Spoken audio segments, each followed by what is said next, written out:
그거는 이제 현실성이 없다고 일단 보고 많은 분들이 지금 댓글로 비판 의견도 주시고 좀 진지하게 상황을 지켜보자는 의견도 주시는데 비단 우리뿐만이 아니라 이제 많은 지금 그 평론하는 저 채널에서 비슷한 상황을 겪고 있는데 자 그러면 지금 이 상황에서 윤석열에 대한 파면 결정이 언제 이루어질 것이냐라는 그렇죠. 질문이 이제 바로 나가야 하는데 매우 현실적으로 확률상 높은 것은 월요일 날 한덕수에 대해서 탄핵 선고를 하면 윤석열은 언제 할 것이냐라는 부분이 바로 질문으로 나오지 않습니까? 네, 그걸 이제 날짜를 보시는 게 이제 포인트입니다. 날짜에 따라서 어느 정도 결과를 저희가 예측하는 할 수 있는 면이 있습니다.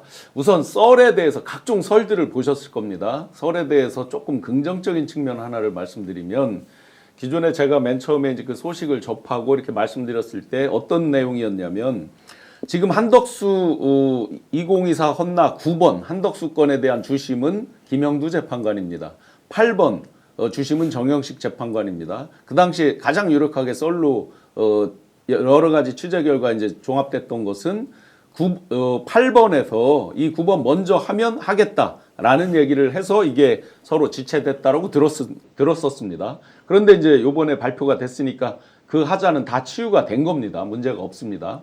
자 그러면 앞에 하냐 뒤에 하냐에 따라서 이제 한편 좋고 한편 나쁜 게 있습니다. 저나 전 대표님이나 봉 기자님은 사실은 시청자 여러분들께 월스트를 상정하고 말씀드리는 게 옳죠. 그냥 희망으로만 막연히 돌려드리는 건 옳지 않을 겁니다. 그러면 월스트라고 그랬을 때 한덕수 기각이다. 그래서 그 부분을 놓고 어떻게 우리는 판단할 거냐. 그 부분에 대해서 아주 월스트가 아니다라는 점을 말씀드리고자 하는 겁니다. 뭐냐면 한덕수가 기각이다. 거꾸로 윤에 대해서는 인용 빌드업이 될 수 있다라는 점. 그리고 날짜에 대해서 제가 PD님께 급하게 이 지금 방송 오기 전에 급히 도표를 하나 제가 직접 만들어 봤습니다. 한번 보여주시죠. 자, 그 앞뒤로 이재명 대표님 26일 앞에 선고할 때와 뒤에 선고할 때 어느 정도 결과를 예측할 수 있다라는 점을 제가 이제 말씀을 드렸습니다.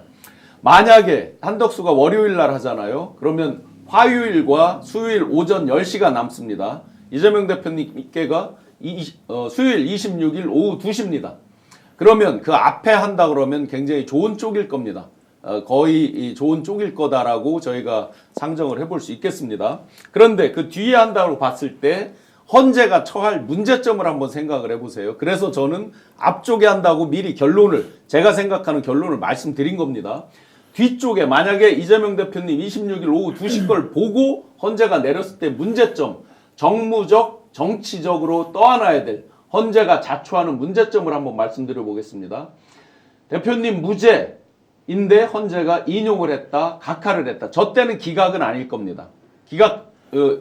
윤석열에 대해서는 기각은 아닐 겁니다.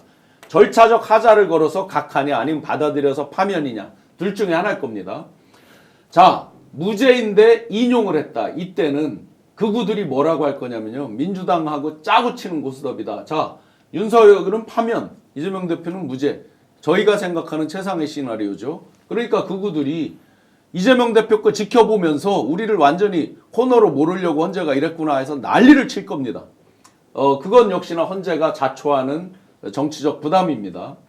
그 다음에 이재명 대표님 무죄, 헌재가 각하를 했다. 그러면 이재명 대표는 살고 윤석열도 사는 이상한 케이스입니다. 헌재가 형평성 차원에서 눈치 보면 밀었다가 민주당을 죽이고 범야권을 죽이려고 한다. 국민적 엄청난 저항에 부딪힐 겁니다. 이거 역시 헌재가 자초하는 케이스입니다. 이재명 대표님이 만약에 형량이 줄든 어떻게든 유죄가 됐다. 그런데 헌재가 파면을 시켰다. 유죄인데 파면시켰다. 그럼 어떻게 됩니까? 형평성 운운하면서 결국은 파면이거든요. 시간 끌다가 극우 눈치 보면서 시간만 끌다가 결국 우리 윤석열님을 죽였다 하면서 극우들이 난리를 칠 겁니다. 역시나 헌재가 자초합니다. 마지막으로 이재명 대표님이 형량이 줄든 그대로이든 유죄인데 헌재에서 윤석열을 살렸다. 저희가 생각하는 최악의 경우죠. 이때 어떻게 되겠습니까? 눈치 보고 시간만 끌다가 완전히 민주진영 야권을 죽이려고 했다. 자, 결론적으로 어느 경우든 헌재는 엄청난 정치적 정무적 부담을 진다. 제가 생각하는 거 물론 희망회로가 섞여 있기도 하지만요. 화요일 그다음에 수요일 오전 10시. 자, 한 가지 말씀을 드리겠습니다. 수요일 날이 명태균 청문회 법사위가 예정돼 있는 날이에요. 그런데 법사위를 아마 취소했을 겁니다, 지금. 물론 오후 2시는 이재명 대표님 저 판결이고요. 있고 법사위는 아직 확인 안 됐는데. 확인은 안 됐는데 예. 아마 취소가 되는 걸로 될 제가 가능성이 높다. 예. 그렇게 알고 있습니다. 자, 그렇다면 수요일 날 오전 10시에 선고를 할 수도 있겠죠. 어쨌든 이재명 대표님 걸 보고 결론을 내리면 제가 경우의 수 4가지를 나눠서 했듯이 모두 다 헌재로서는 엄청난 비판에 직면하게 된다. 이재명 대표님보다 앞에 내려야 한다. 뒤로 간다면 저희한테는 다 대체로 안 좋은 쪽일 가능성이 높다. 이렇게 볼 수 있습니다.